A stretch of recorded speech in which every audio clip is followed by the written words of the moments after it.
पूज्य श्री प्रेमानंद जी महाराज वो रोज सोहनी सेवा करते थे, झाड़ू लगाते थे पूरे वृंदावन में, यत्र तत्र जहां उनका मन करता था उसी कॉलोनी का आज पूरी सफाई करते। सुबह 4 बजे से उनका यही भजन था, यही संध्या थी, यही नाम जप था। सोहनी लेते और लेकर के बुहारते पूरे मार्ग को, और हमारी आपकी तरह नहीं जोर जोर से, नहीं, धीमे धीमे।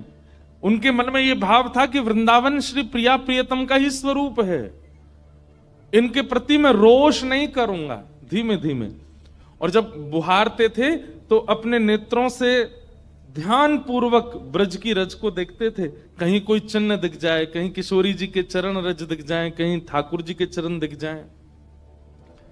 करते करते जब वर्षों बीत गए तो किशोरी जी के मन में भाव आया, हम नित्य रास के लिए वृंदावन में जाते हैं और पूरे वृंदावन को सुव्यवस्थित महात्मा करके रखते हैं, और इनकी एक ही अभिलाषा है कि हमारे चरण चिन्ह इनको दिख जाएं। एक दिन किशोरी जी ने उनको अपने चरण चिन्ह का दर्शन कराया। वो चरण चिन्ह देख करके उनके मन में विश्वास हो गया कि हे श्यामा जो चरण चिन्ह है इसका मतलब चरण भी है, और चरण है तो मतलब आप भी हो। जब चरण चिन्ह तक ले ही आई हो तो आप अपने दर्शन भी करा दो। अब अगली उनकी स्थिति हो गई कि अब चरण चिन्ह नहीं, अब तो प्रत्यक्ष किशोरी जी को देखना है। लेकिन हमारे ब्रज की एक परंपरा है कि जब तक किशोरी जी की सखियां अनुमति नहीं देंगी ना, तब तक किशोरी जी के दर्शन नहीं हो सकते। इसलिए ललिता जी को मनाओ, विशाखा जी को मनाओ, यमुना जी को मनाओ, गोपेश्वर महादेव को मनाओ, सखियां जब रीझ जाएंगी तब किशोरी जी से मिलना होगा। वृंदावन रस अलग है। अभी हम 15 तारीख से जो कथा करने वाले हैं वो वृंदावन रस के ही ऊपर है।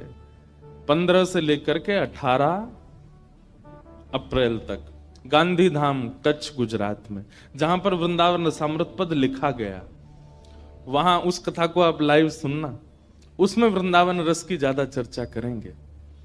तो जब तक ललिता विशाखा आदि सखियां अनुमति नहीं देती तब तक किशोरी जी के दर्शन नहीं होते।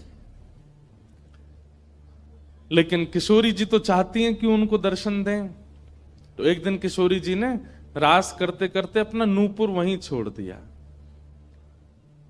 और नूपुर छोड़ करके किशोरी जी निकुंज में चली गई।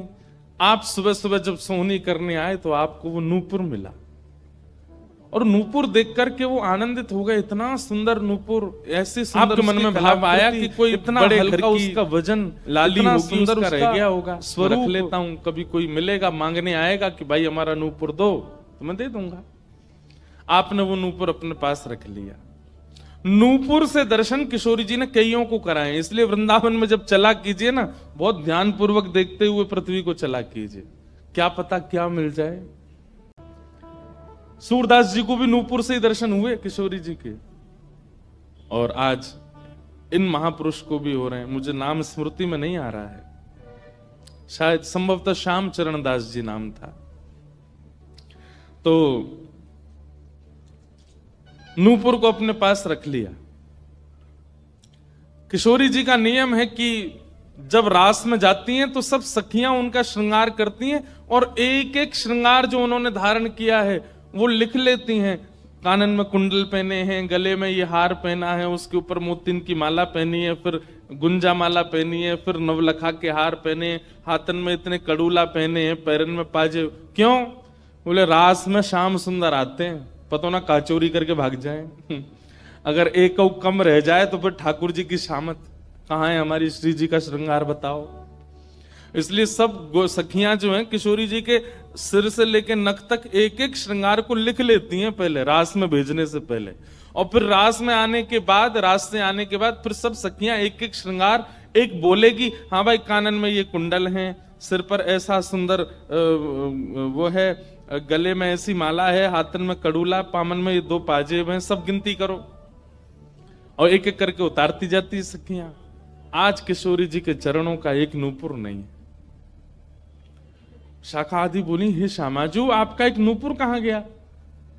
बोले अरे मो तो पता ना है, सके नृत्य करते करते रह गए हो वृंदावन में। ललिता विशाखा बोली स्वर्ग के इंद्र के हाथी के दांतों से बना हुआ नूपुर है, वो सामान्य नूपुर नहीं है।